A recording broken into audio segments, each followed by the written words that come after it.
JJ Perez, Inside Runner Sports. Greg Luca, San Antonio Express News. Greg, we are back at UTSA covering UTSA football. Yeah, it's nice to be here in person and not just on a Zoom screen. Following the in-person spring game of 2021, UTSA didn't have one last year. Roadrunners ended in a 8-8 tie today. Yeah, whatever. It was. What were some of your biggest takeaways today? I think. Well, so they were switching the units so often. It was really difficult to keep up. Yeah, it seemed like there was basically one period of first-team offense against first-team defense, yes. And I thought in that period, Frank Harris threw a touchdown pass to Josh. He had a pretty good drive. They drove the ball down the field, culminated with that long touchdown pass in the corner of the end zone, right? Yeah. It was like a corner route, I think. Yeah. I think like 20, 25 yards. I don't know. There's no stats or anything. Yeah. So Frank also threw a long touchdown to Zachary Franklin, so I thought that he had a really good day. But generally, it was just interesting to see. Like, we thought, I would think, okay, maybe this is the first team defense based on the defensive line, but yes. then the secondary would be not first team players. And linebackers were all over the place. It was interesting. Like, we didn't see Jamal Ligon or Trevor Harmonson out there. And Jeff Traylor basically said after that they just didn't need it. They played like every snap last season. So in that sense, maybe we never saw the first team defense, right? So, but generally, I did think it kind of felt like the offense had a better day. Yeah.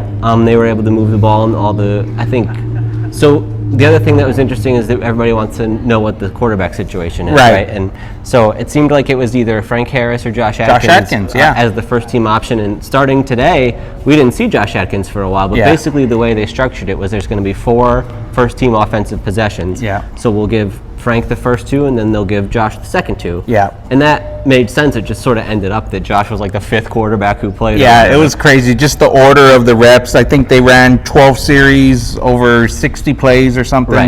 It was just all out of order. JoJo Weeks was actually the first quarterback there. Yeah. You know, just staying on the quarterbacks, Coach Traylor mentioned in post-game or in our Zoom that he was actually impressed with all the quarterbacks this spring. And is that kind of surprising? It seemed like it was, mainly Frank Harris, then, Atkins, and then Weeks. We didn't see any of Lowell Narcisse this spring. Yeah, I think maybe just the kind of concept is that group probably stands to benefit the most or as much as anybody from having spring after not having it last year, just because they have to have such a firm understanding of the offense and all the different things that are going on. And they talked a lot about how different motions and different ways to disguise things. And come to think of it, I don't know that any of that jumped out to me today. I probably wouldn't know it either, even if they were doing all that kind of. So generally, I would think that just having the opportunity to get reps and continue to build familiarity and learn the system again, even if it's stuff you've already done, just like relearn it, because they said they did an install every week. So it was like they're constantly drilling that kind of stuff, and I think that's going to benefit any quarterback. The kind of our vantage point today, we were low and close, and it was kind of hard to see what all was happening, but I think we got a pretty good grasp just in spring overall about the offensive line. Coach Traylor's mentioned several times about the depth concerns him, but I think from a first team standpoint, that offensive line is as solid as I think it's ever been. Well, so we didn't see Kevin Davis play in this, and we didn't see Don Pastucci play in this. Right.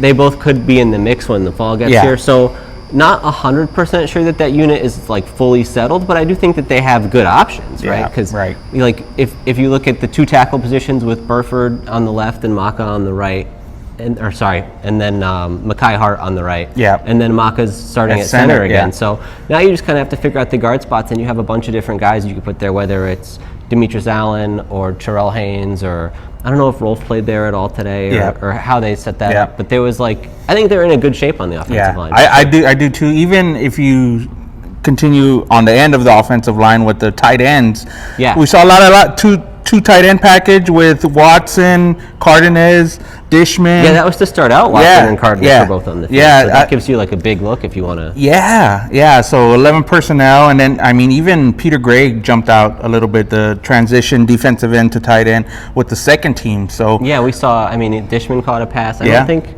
Alan Horst. I don't think played. No, he was kind of the odd man out. But generally they've talked a lot about that tight end group, that they're going to emphasize that a lot just because they have a lot of former tight end coaches. And I think that's like a trend you're kind of seeing throughout football of just these versatile guys with the big catch radius who can make a lot of things happen in the passing game and as blockers. And with UTSA's group specifically, I think when you're talking about Watson and Cardenas in the starting group, I would have some questions about them as pass catchers. We haven't seen a whole lot of that, but in terms of blocking, it's like you're playing 7 offensive linemen out that's there. as good as they come. And what did you think about the wide receiver play? We saw touchdown catches from Franklin and Cephas today, UTSA's 2 best wide receivers coming back. Yeah, you can be confident in those 2 guys, I think. I don't know really how it's going to shake out beyond that, but I think those 2 guys are both really solid options and, should just continue to get better. I don't see why they wouldn't. They develop a rapport with the quarterback. I think I'd have the one question I'd have at wide receiver is at the slot position. I don't know that we saw a lot of slot being used, but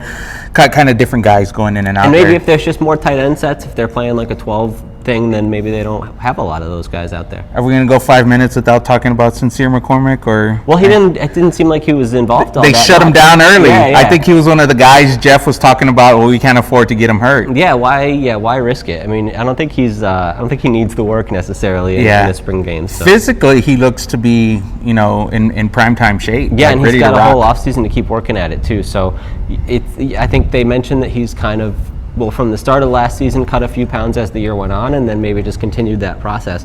I think they were saying if he's going to be an NFL running back, which is kind of the dream, then you got to be an elite sprinter. And if you can kind of slim up and just get your body in the best condition possible, that's going to help your 40 time and your speed, which is, I guess, probably the only part of his game that you could say is missing, right? What did you ask? How do you get faster? You just do it, I guess. Yeah, right. Yeah. I was wondering if there's some kind of, fancy kinesiology to it, but you just kind of run fast and then you go fast. So having the right body type for it is going to help too. And I know he's still going to be kind of a stronger guy and able to take on defenders at the point of contact, but to have that sprinting ability and that breakaway speed, which he's already flashed some of, but just at a higher level, could only help. I don't know that we saw too much of this today because of I don't think they want to reveal too much and they didn't want to get anybody hurt, but it seemed like throughout the spring there were a few times we saw Brendan Brady and Sincere McCormick on the offense at the same time. Yeah, it's curious if we would have had that last year if they had been both available more often. But that seems like an option. I mean, imagine where you're somehow, if you're some kind of formation you want to put together where it's like Frank Harris and Sincere and Brendan Brady, and then you have Leroy Watson and Oscar Cardenas in there, and just the run package you're capable of with that kind of personnel. Obviously, that doesn't leave you a whole lot of passing options, but that's a pretty potent kind of backfield and blocking combination. Let's jump to the defensive side of the ball, starting at the defensive line. We've heard a lot of good things about Brandon Brown at nose tackle. I don't think we saw Jalen Haynes play today. Yeah, I don't believe so. But he was here. He was dressed. That looks like to be another stout group. I think. I was most impressed with, and this is kind of moving over to the edge, but I think Charles Wiley really stood out. I never understood, to me, sometimes it's a very fine line between, is this a sack or did the guy get the ball off in time when it's a non-contact on the quarterback situation? There were a few times. But it felt like he was definitely there, at least a couple times. He was coming off the edge, and it was, scary if the quarterback was alive. Yeah, and I think he showed a lot of that last season, but maybe didn't, at the end of the day, put up the kind of raw stats that you would have expected. But I think this year could be a huge season for him. Are they using him different? They did say that they wanted to sort of, emphasize him more, right? Yeah. Maybe it's a way to get him, singled up against a blocker if they can kind of shade things the right way, or just put him in a position where he can do more off the edge. And I think that's smart because he's got the talent to make something of those opportunities. We mentioned Jamal Ligon and Trevor Harmonson didn't see any reps today, but 2 interesting guys with the first team on the linebacker, JUCO All-American Noah Mitchell, right? Noah Mitchell and Avery Morris. Yeah, Avery Morris we saw a little bit of last year, I think. Again, in this kind of setting, I don't want to say whether I thought they played well or didn't. I have no idea, but it was just interesting that those were the first 2 guys out there.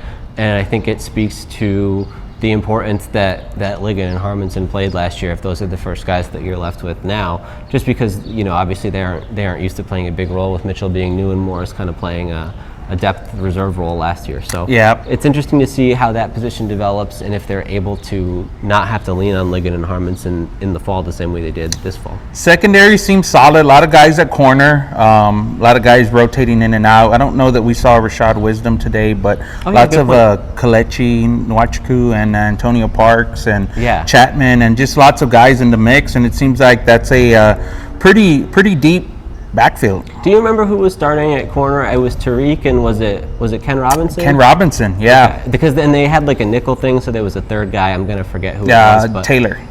Oh, okay. Yeah. Because there was I think that's an interesting position because there's a lot of guys there, and I think they offer different things. And Right. Woolen's kind of just a guy that I'm interested in because of obviously being The a former transition, receiver and yeah. the transition, but also I think there were times last year where he looked really good against the pass, but maybe was not as comfortable. We played with that broken arm for most and of the year. It felt like he wasn't as comfortable against the run, Yeah. and against Army he didn't play at all, for Right. instance. But then there was the injury situation, and how did that impact him? So I think corner is sort of an interesting group because then you have, I think we saw in the second unit, we saw Corey Mayfield there, and he's still a solid option, especially as a number 2. Xavier Spencer. Yeah. So it's always interesting to me who's going to emerge from that group because I think that one has a lot of wiggle room from now to the start of the year to see who become the guys. I think early on I saw a huge hit from Jamal Sam at safety with the second team. Yeah. And it's good to see him back out there too. Right, That position's kind of got a lot of depth now. Maybe I'm just remembering wrong, but I felt like he showed some significant flashes a couple years ago before he missed last year to injury. He was a cornerback, I think, a few years ago, and then he transitioned to safety. So we'll have to see what kind of role, if any, he's able to settle into this fall, or if he's still kind of working his way back, or what happens there. But I think that's, there's some upside there at least. Special teams thoughts still good. I didn't look at Night Rangers, Night Stalkers. I couldn't. They do the kickoff, and then I think it's a kickoff, and then they just throw the ball to somebody, and I don't know how any special teams works. Was it a Philly special there at the end with who threw it to Josh Atkins? Well, if it was, they had 8 ineligible linemen downfield. I don't think we're going to see that one during the season. It's the spring for the refs too, so they might have missed a few calls. There was somebody somebody thought it was pass interference. It's like we got bigger problems than pass interference. This play is totally illegal. Yeah, we'll throw that one onto the side. So but it's good to try stuff. Why not? Yeah. Just for the fans. Yeah. So we wrap up the first spring under Jeff Traylor, coming off pretty good season, a season most didn't think was possible, and now they have these expectations of being better. Yeah. And I think the biggest takeaway I'm going to leave with this spring is that UTSA hasn't shied away from it. Jeff Traylor said this team is better. He doesn't know what that means to wins and losses, but do you think this team's better? Well, I think sort of, I don't know how much this was his point, but I think it's like, how could they not be? Because it's all the same people. Got all the guys back. It's such an unusual circumstance where you're not entering spring with questions about, okay, who's the new guy here and who's the new guy there, because all the old guys are at those spots still. Yeah. So I think they have probably as much experience returning as any team in the country, and that's going to be a huge factor in however the year plays out. But it certainly makes it feel like this spring is just sort of like I don't want to say like a bonus period, but certainly they could line up tomorrow and have a good idea of who's going to be who, or they could have done it the first day of March if they needed to, right? Because they've been through the battle with this exact group and then kind of know who slots in where. So it's a time to just, everybody can refine things individually. They can continue to maybe add some shuffles here or there on the depth chart and just sort of work out who are going to be some of these depth guys. I think it was 7 newcomers, so they got a chance to get integrated. That's not the biggest group, and who knows how many of those guys are going to be standouts. So I think really it just kind of felt like a bonus or some extra time this spring, just to be able to hammer home everything that they've already been doing. We didn't, I don't think, talk about this not even that much. I can't even remember, but is Frank Harris your starting quarterback? Yeah. I think until proven otherwise. I mean, so Lowell showed like the game against BYU, was it? BYU. Where he really was a standout and caught a lot of people's attention, and then I think it's just a long road back from that injury. We saw him kind of start the spring a little optimistic about doing stuff, and then as time went on, it became more evident he wasn't really doing anything and kind of wasn't. Feels like Atkins could be the guy too, as well. Yeah, I think that's so I think, like we already talked about, like the first team was split between those two guys, and I think Frank is going to have the upper hand there just by virtue of having done it before and being that like established team leader over the years and all the things that he's done to earn that reputation and that position on the depth chart. And then it'll be up to Josh to kind of unseat him or to prove that he earns that opportunity. Or, I mean, you hate to say it, but there's always the injury risk with Frank Harris as well. So with anybody, all of the guys. Yeah. Just certainly Frank has proven a little more prone potentially in recent years. And I never know for sure with a guy whether that's just bad luck or if they're actually more likely to have the situation develop in the future. But I think you have to just hope that he's going to be able to make it through the year. But if not, at least you have some options behind him. Who do you think's third? I think it's JoJo. Okay. Yeah, I mean, he went out with the second team. I think he might have got the most reps today, just because it seemed like he was. Yeah, it's interesting. I don't know. Yeah, and he looked pretty good today too. What did you think about Eddie Lee? True freshman, should have been at prom this weekend. Yeah, I think there was some good and some bad, probably. I don't know. I don't have a really strong read on it. We only get to see a couple of series, and I think it seems like he's been pretty promising from what we've heard through the actual practices themselves. So I don't want to read too much into it, but yeah, it seems like at least that he's able to get out there and get some reps can only help him.